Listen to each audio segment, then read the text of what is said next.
ربنا سبحانه وتعالى لما اتكلم في القرآن عن أغلبية البشر ذمهم ذم الأكثرية. القرآن ذم الأغلبية والأكثرية، واعتبر أن أحيانا الأكثرية بتبقى أسوأ من الحيوان. إن هم إلا كالأنعام بل هم أضل. وده اللي بقوله، أن أحيانا بتنعكس حتى الآية، الواحد بيشوف الإنسانية في الحيوان ويشوف البهيمية في إنسان، أحيانا بيشوف العقل في حيوان، وأحيانا بيشوف الجنون في إنسان،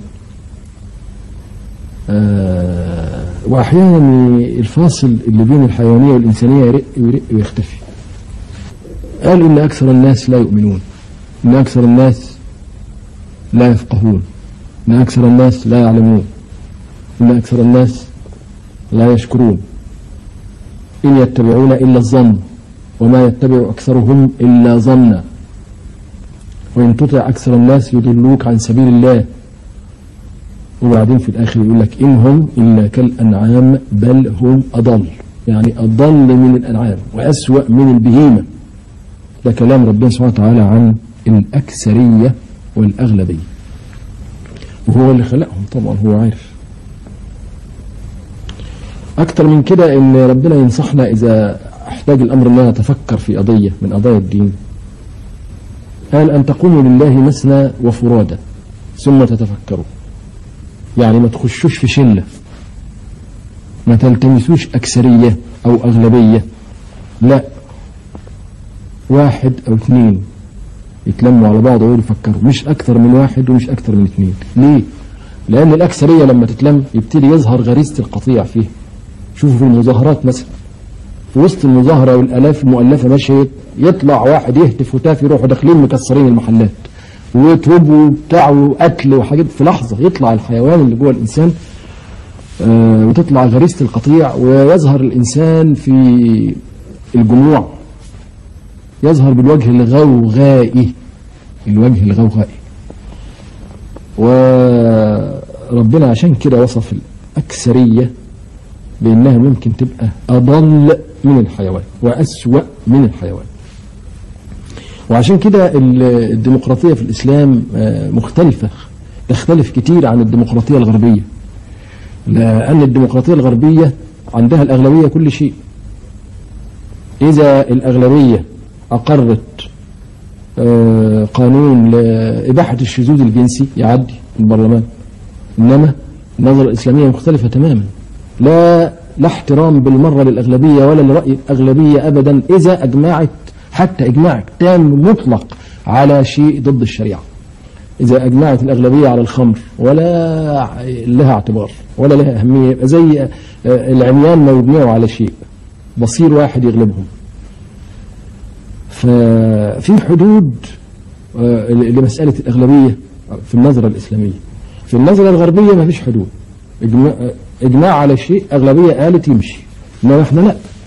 إذا الأغلبية أجمعت على شيء ضد الشريعة لا اعتبار لهذه الأغلبية بالمرة. وبعدين الأغلبية لا تستشار في مسائل العلم ومسائل الفكر ومسائل العقيدة ومسائل الأغلبية يستمع إليها في مسائل معاشها بس، يعني مسائل الغلاء، الإسكان، الري، الزراعة، ويسمع لرأيها، والنائب اللي بيمثلها يقول رأي الأغلبية عاوزين إيه، ويشتكوا، حتى ممكن يشتكوا الحاكم. لكن إذا كانت القضية قضية فكر أو قضية علم أو قضية فقه فلا، ما يستمعش الأغلبية بالمرة. إنما اللي يستشار لما قال شاورهم في الأمر، مقصود الإسلامي هنا أولو الألباب، الصفوة، مش رجل الشارع، لا. في قضايا العلم يبقى الذين يستشارون هم أولو الألباب وهم الصفوة. فنرجع تاني نلف نقول إن ربنا أدان الأكثرية وذم الأكثرية، وقال إنها بتتبع الظن، وقال إن اللي يمشي وراء الأغلبية يضل، وقال إن الأغلبية ممكن تبقى أضل من الحيوان ودون الحيوان. وبالعكس القرآن جه في آيات ومدح الحيوان، وبالعكس قدم نماذج غريبة من حيوانات بتدي نصيحة الإنسان. يعني مثلا الغراب اللي رايح يعلم قاتل أخيه كيف يواري سوءة أخيه. مين اللي بيعلم القاتل؟ غراب. ربنا بعد غراب يعلم القاتل كيف يواري سوءة أخيه. شوف، بعد حيوان يعلم إنسان.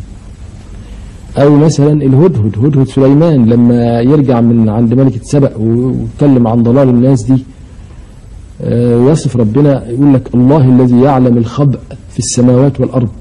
ده يعني عالم فقيه، وده حيوان هدهد بيتكلم عن ربنا وعن قضية توحيد وعن قضية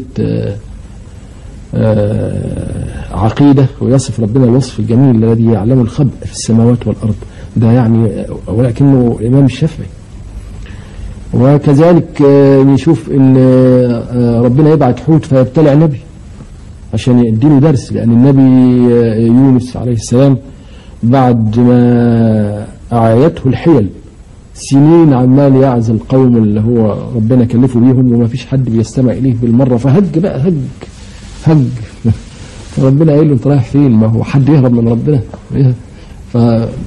فالحوت ابتلعه عشان يديله الدرس البسيط اللي ما فيش مهرب من ربنا. ما هتهرب من ايه؟ من ربنا فين؟ ما العالم ده كله بتاعه، العالم كله. يقول لك لا مهرب من الله الا اليه. يعني بتهرب منه اليه، امال هتروح فين؟ ما هو العالم كله بتاعه وبيده مقاليد كل شيء. فمين اللي اعطى الدرس؟ حوت. ف يعني مسألة تستوقف النظر ان في اكثر من مناسبة ربنا سبحانه وتعالى يقدم حيوان ويجري على لسانه حكمة، ويبعث الحيوان ده عشان يعلم إنسان.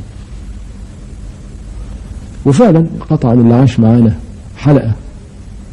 الحلقة بتاع الليلة دي وشاف القرود بتتصرف ازاي وهم قرود، قطعا هيوافق ان الحيوان احيانا بيبقى ارق والطف واكثر انسانية من الانسان. نفسي نطلع بحاجة واحدة بس من الحلقة دي، ان احنا نبطل قلة ادب على الحيوانات. والى حلقة قادمة ان شاء الله.